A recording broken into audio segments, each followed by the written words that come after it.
Chapter 8 Game of Thrones in the Niger Heartland. The Battle of Bidda. On 13 February 1897, The Spectator, Britain's longest-running weekly magazine, carried an editorial titled The Battle of Bidda. The story described how the European-led armed forces of a private company made up of 500 Africans and 23 white men had stormed Bidda on 29 January and taken the town after a 4-hour battle, describing the accomplishment grandiloquently as a really grand feat of arms, a victory at odds of 1 to 40, accomplished with the loss of only one European. Based on this breathless news account, the Battle of Bidda appeared to have been a quite straightforward encounter, with the Emir of Bidda and his forces electing to run away, rather than face down the foreign invaders with their fearsome Maxim guns. There was a lot more to the story, as is often the case. The highly militarized Nupe kingdom that owned Bidda did not simply give up its territory to these European intruders. A more complex political and economic history was at play. This is Milepost. I am Tomi Oladipo, and on this episode, Feyi Fawehinmi, the co-author of the book Formation, The Making of Nigeria from Jihad to Amalgamation, will explore the process and the thinking behind this book.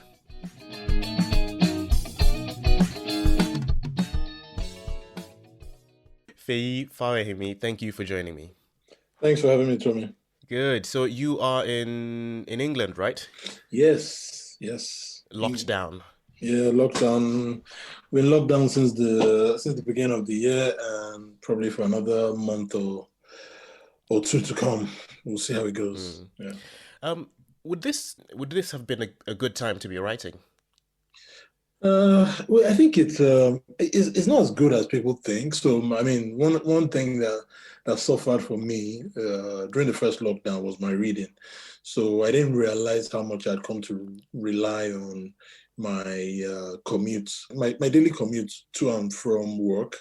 I didn't realize how much I'd come to rely on that to get my reading done. So basically in the mornings, once I got on the train, put my phone away, and I just read for the 1 hour plus of the journey. And in that way, I used to finish 2-3 books a month, in a bad month, maybe at least one book, but then when lockdown happened, that just completely destroyed everything. And then unfortunately, you use more social media when you're locked down, because it's just, you're almost like you're trapped indoors with social media as your new baseline of normality. So it's not as good as this year. It's taken quite a lot of effort, but I've now tried to basically read for at least an hour or two at night, every night before going to bed.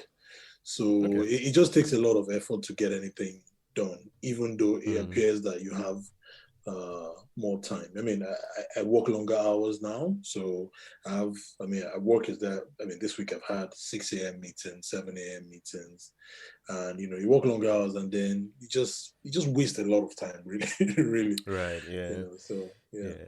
Yeah. Do you read a lot of history? Well, yeah. So I mean, my reading is probably. Yeah, so I'll say history generally. I'm still working my way through British history. I think I don't know as much as I would like to know. I mean, it's obviously you're dealing with a country with 1,300 years of documented history here. So you have a lot of material to get through. But then I also try to, I always try to read at least 2 China books every year. Just 2 books on China. So I'm currently through my first one at the moment, And sometimes, a lot of Chinese history, I tend to like stuff in the last, say, 40 years. A lot of, the rise of China, how they've become a genuine superpower, in today's world with a lot of influence. I mean, we have now gone to the point, where it used to be said of America in the past that, when they sneeze, everyone catches a cold. But now China, in real terms, China sneezed last year and the whole world caught a cold. So, I feel like I have nothing to lose by having better understanding of China, from different angles. So last year, for example, I read a book on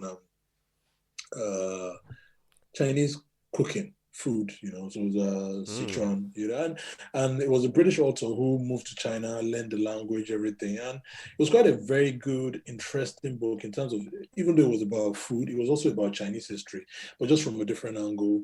Then a couple of years ago, I also read a book about a Chinese millennial, which was really fascinating. So you're looking at a young girl who wrote a book, and she's under 30. So just looking at her point of view from the fact that by the time she was growing up, a lot of the development was already happening. So for people like her, she was talking about, for example, things like people like Deng Xiaoping, who we all think, oh man, that was the man who turned China around. For them, it was just like, who's this guy? Like, she's talking. So yeah, so I tried to, read a lot about China, and then Asia, maybe Asia in general, but then obviously, and also Africa as well. So I did a lot of like Nigeria reading in the last year and year before for the book as well. So yeah. Right. And does the Africa and Nigeria have similar variety to China, or do you think there's a bit of a deficit? Well, I think we're strong in different ways. So African literature is pretty good in terms of fiction. Unfortunately, I'm not big on fiction. It's not a virtue, so it's something I need to, it's something I need to correct and do more of. But yeah, so I find that a lot of Nigerian writing is much stronger in that regard. When people tend to write Nigerian history, especially contemporary one, they don't. Yeah, they hold back a lot. Let me put it that way. There's a lot of self-censorship. But then the creativity really comes out when Nigerian authors are writing fiction. So unlike, say, if you wanted to read US history of, say, just a random topic of, say, Lyndon B. Johnson, for example. I mean, you have Robert Caro with 3 giant books, The Passage of Power, all that stuff. So, I mean, you can go into extreme detail about these people. I mean, Charles Moore, for example, here in the UK, it's got like two books on Thatcher, and Right. I mean, the amount of detail that's gone into it, that kind of stuff, she let him into her life before she died. So he was able to get a lot of private papers, private thoughts. That's you're never going to get that in Nigeria, I mean, till today, there's so much we don't know about Buhari, who is someone who has, he's governed Nigeria twice. He's a military dictator, now civilian dictator, but there's so much we don't know about his life, what kind of things shaped him, growing up and that sort of thing. I mean, I was reading a book last year. I didn't finish it, but I'll probably go back to it. A book titled A Certain Idea of France, which was a solid bio of Charles de Gaulle. And the amount of detail, you start to see what shaped this person. So when he starts off from his life, from his birth, from his upbringing, from his family, the extended family and everything, by the time you get to a certain point in his life, when he's the all-conquering leader of France, if you like, you start to understand where he was coming from. Same thing with Churchill as well, which I read a fantastic bio of him a couple of years ago, and traced his life right from the beginning. We don't have that, unfortunately, in Nigeria. We don't, especially in Africa. We don't have in Africa. Yeah, we don't have bios that do that kind of justice to a character's life, whereby by the time you finish, you then get a whole picture that, okay, this is why this person, to a certain extent, why he was this way or why she was that way. Right.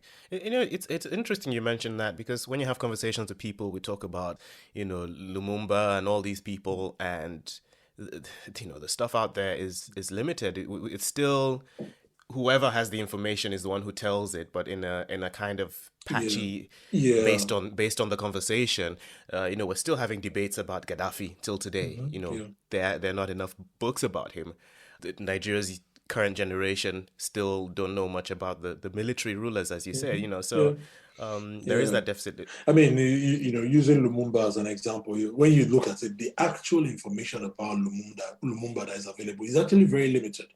So that small amount of information is what the different sides then exaggerate, because trying to squeeze out the story out of that, Right. then I mean, the bottom line is that there's very limited material to work with. So people who don't like Lumumba, for example, you find enough, stories out there about how he wasn't really, he wasn't really mentally stable, or he was a communist, or all that sort of thing. And then those who like him, obviously, you then find their own version of story whereby he was a great guy, he had fantastic ideas for Africa, and obviously because the West didn't want Africa to develop, that sort of thing, and then they got him killed. I mean, they got him killed, for various for reasons, but when you get to the bottom line is that there's just not enough material, which then gives you even people like Mobutu, Right. even Paul Biya. I mean, how much have you read about Paul Biya that gives you an idea of who he is? And so it's just it's very, very limited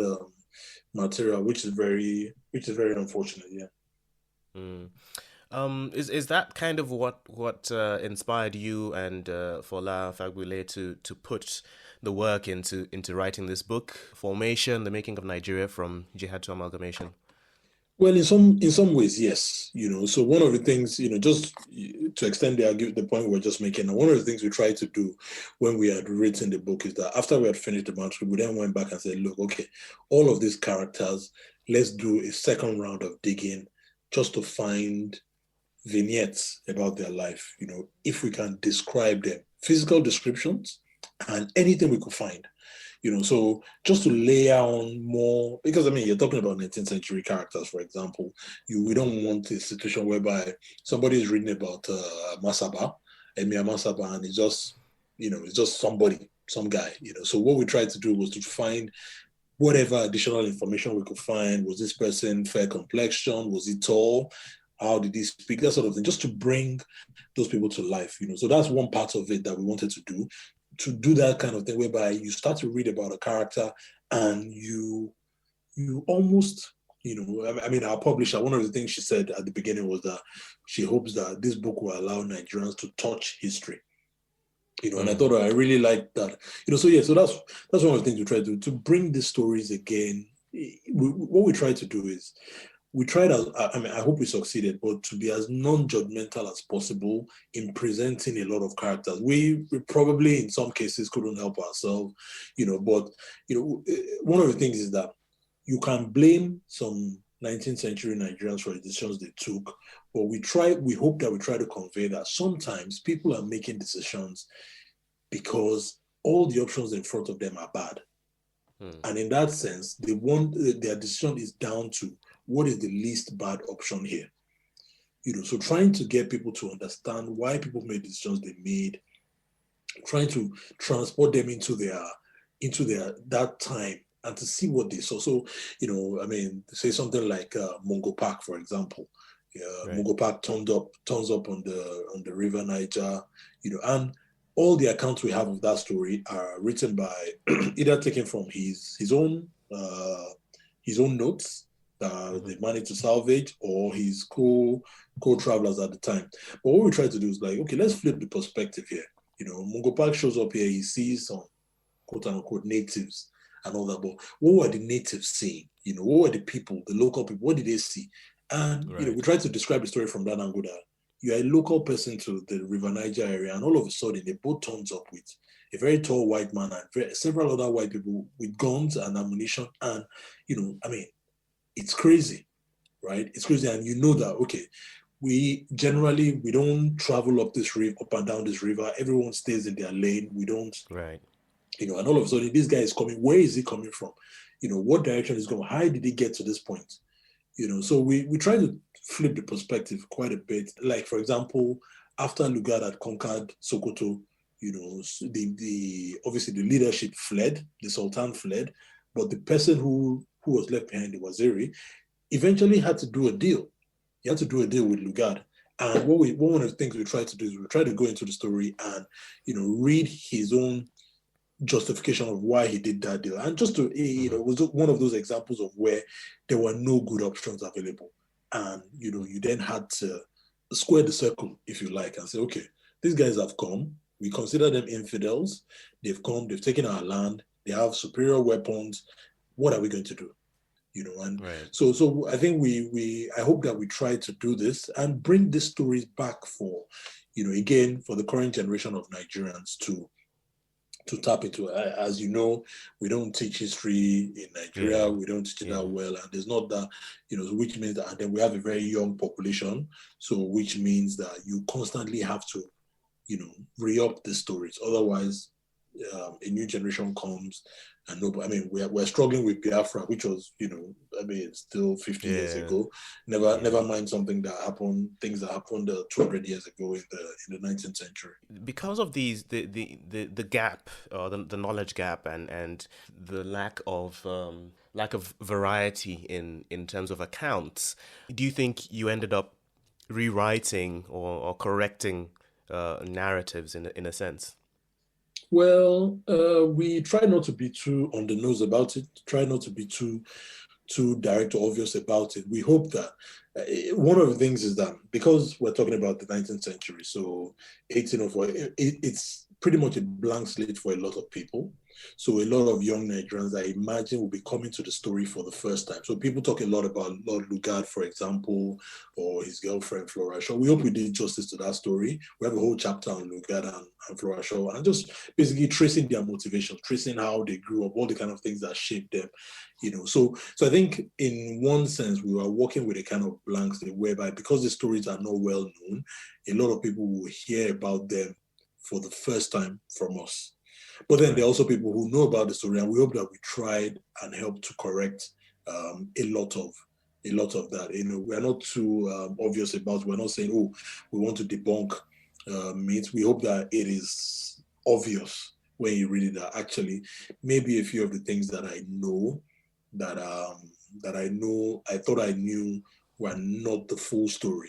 So I think the biggest aspect of this for us is local agency, in the sense that a lot of locals played a part in shaping Nigeria. It wasn't just a question. Nigeria's story of the 19th century is not just a question of, oh, foreigners came and then pointed guns and then they made that is part of the story, but it's not just that. There was a lot going on before the British turned up in the late 19th century. There was a lot that happened from 1804, from Danfordio's Jihad, and this was local elites, local people in what we now know as Nigeria, wrestling and jostling for power, jostling for influence. Some people trying to maintain their independence, some people trying to dominate others. And it's a human story, the normal human story. And obviously a lot of the fact that Nigeria was shaped as much by local forces as external forces. So things like the Industrial Revolution, we kicked off in Britain, had a profound effect on Nigeria. The World War I, which kicked off around about the time of the Amalgamation, also had a profound effect. So Nigeria was never immune from global forces. Again, obviously, before all of our story, there's also the global slave trade, which had a profound effect on the country as well. So I think we try to present the case that this country was shaped by external forces in the shape of imperialism, external forces in the shape of global currents like the Industrial Revolution, and very importantly, local forces, local people, Nigerians who had agency and were making decisions. Sometimes for good decisions, sometimes bad decisions, but sometimes quite often, no good options available, and then trying to pick the least worst option available to them. Right. Who is this book for? It's for any Nigerian, who wants to understand a bit more about their country's history. As Chino Achebe said, who wants to have an understanding of where the rain began to beat Nigeria. We make the argument that the fundamental character of Nigeria was formed in that century, that 19th century, beginning with Jihad up until Amalgamation. That what we know about Nigeria today, the way the country behaves, the way the country, all the fault lines, they were formed in that century. And we have a number of examples, many examples of things that you might think are new problems, but they've actually been around for quite a while. I think the one I tend to quote quite often is that one of the triggers for Danfordio's Jihad in 1804 was conflict between herdsmen and farmers. And that triggered, this is a long running battle, 200 years plus. Some of these problems have been around for much longer than people realize, and this is not unique to Nigeria. Most countries, another point we try to make is that most countries in the world today, as we know them, were formed in the 19th century. They were shaped in that 19th century. So Nigeria is not unique in that sense. 1914, when the amalgamation happened, which is when we get the final map of Nigeria as we know it today, was merely the end of the beginning, if you like. Mm-hmm. How did you go about the writing process? Where did you go to source information? Well, so I think in this sense we kind of had a head start. So Fola was way ahead of me in terms of he collects Nigerian books in the way some other people collect art. So he's read pretty much everything you can imagine, all history books on Nigeria. And he has a gift for synthesizing a lot of information and basically teasing out a grand story. So you have, say something happened over 50 years. I mean, Fola will read everything and just basically give you a good summary of what the story really is. I played catch up in that sense. So, we had a good source material to work with, but then there are some things that were difficult to source. Thankfully, the British Library and all of this was before the pandemic. I don't know what would happen if we were trying to do it now, but I had to go to the British Library quite a bit. There's just some books where you just can't find them. So things like Mervyn Hiskett's Sword of Truth, which is pretty much what you might call the only decent bio on Danfodio. You can't find it anywhere. It's pretty much almost impossible to find, but hey, they have it at the British Library. So going to the British Library was one thing. And then JSTOR, there's a lot of Nigerian history, which is not actually in books, it's in papers, academic papers. And JSTOR was a, fantastic resource for that, whereby you read dozens and dozens of papers, 20 pages, 30 pages. By the time you go through somebody, you get a really good idea. So I think, so that's what we did. In some cases, from the British side, so by the time the British came late in the 19th century, then you start to get a lot more material to work with, more books. But again, all of these were written from the side of the British, on the British side. So you have to wade through this and try to understand and flip perspective where you can.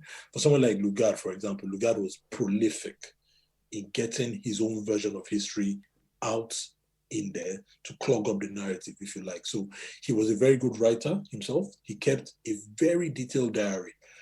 Personally, when I was doing my research for Lugard, I found his diaries to be more reliable because he wrote them in the heat of the moment.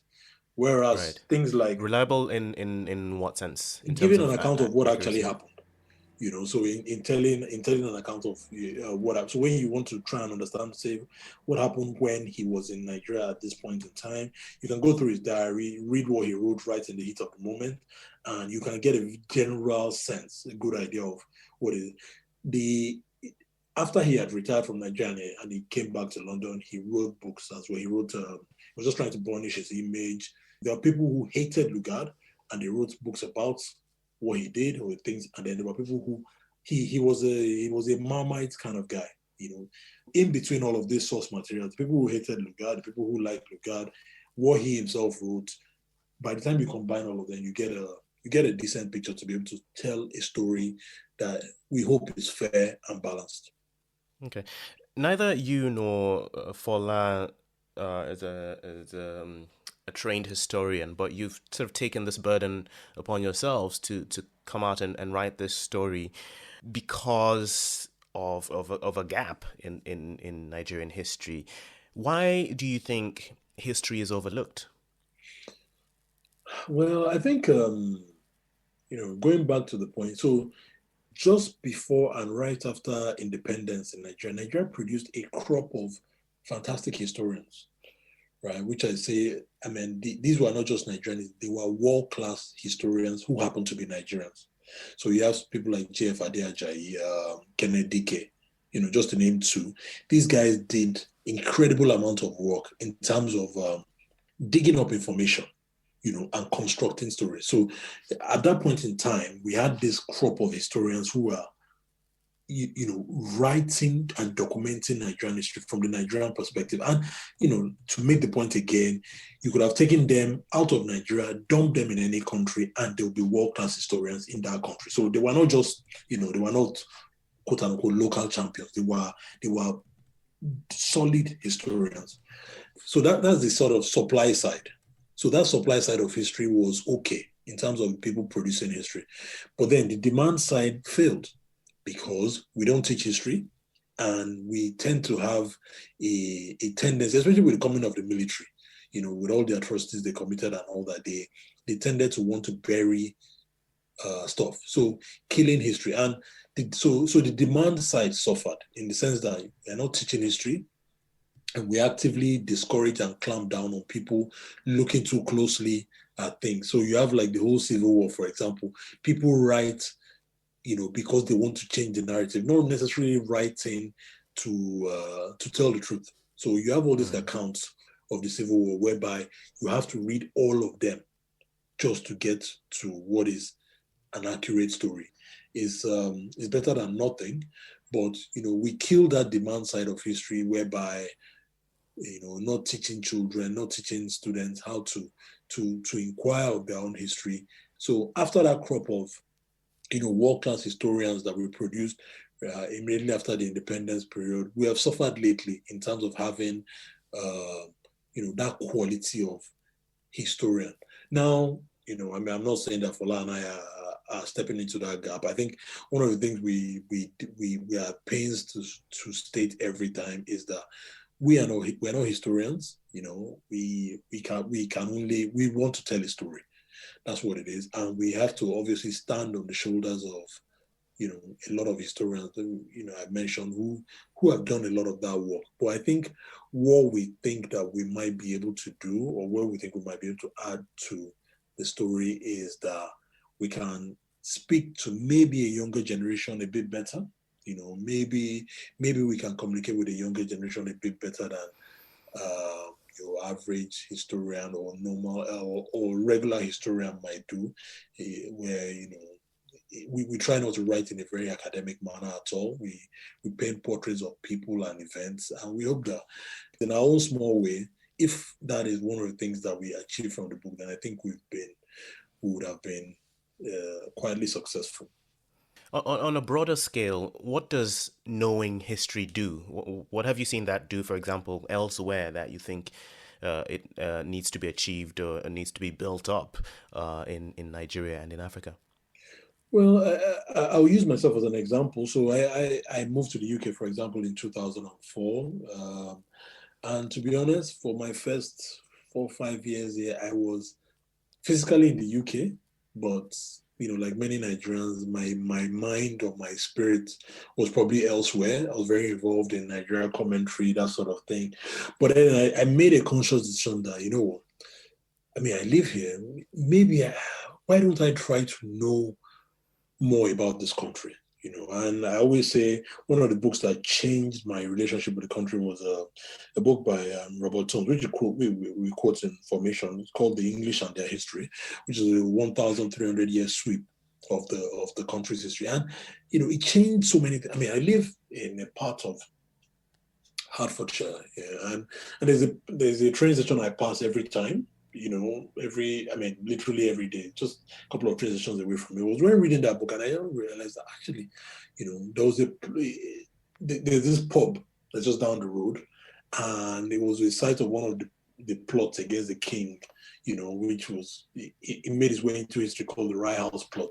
I thought to myself, I've been passing this place for years, and it never meant anything to me. It brings your environment alive to you in certain ways, and it stops you from thinking that when you want to, there's a tendency to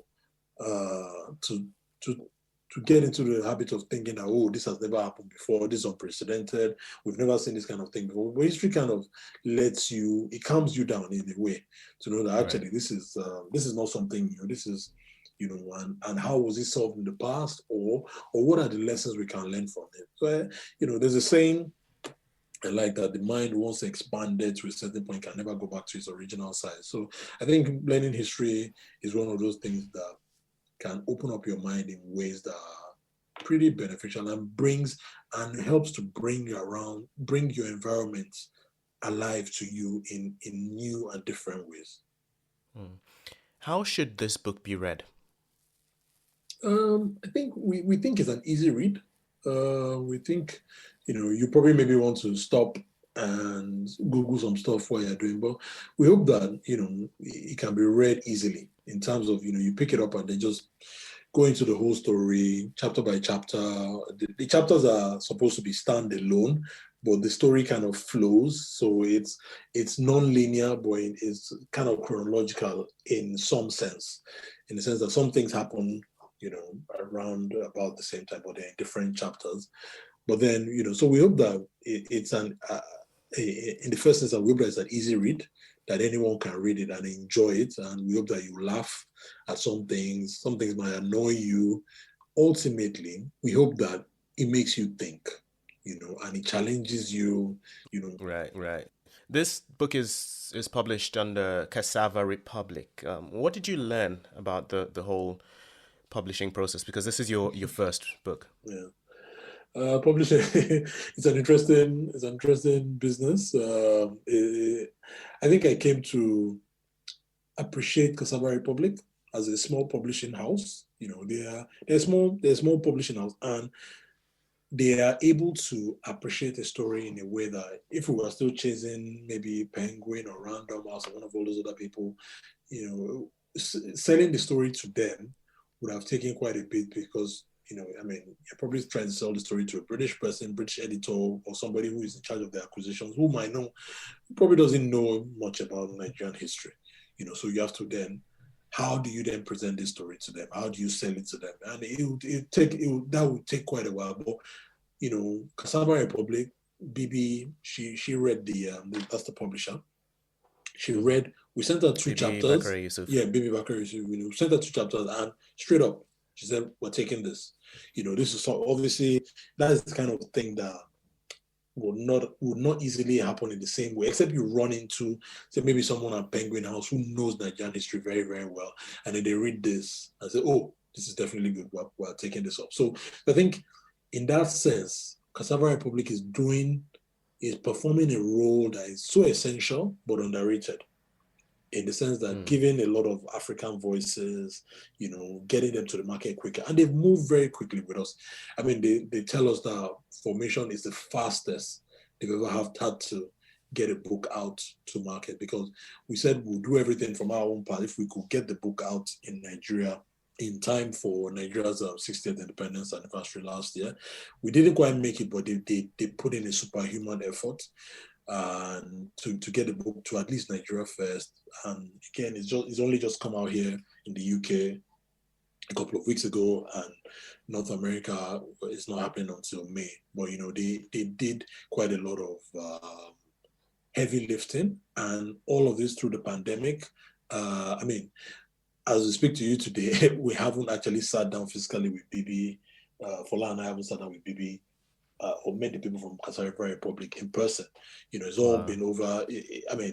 The whole pandemic just screwed up everything, and it's all been over. We've all done over Zoom calls, WhatsApp, and all that kind of stuff. But they've worked really hard, back and forth, getting and again, because Fola and I, we did quite well in terms of getting the manuscript in a very decent shape before sending it out to them, because we try to do all the structural work. But even at the last minute, you still have things like referencing and all that. So I think, in the sense of the publishing story, I think Cassava Republic is hugely underrated in what they are doing.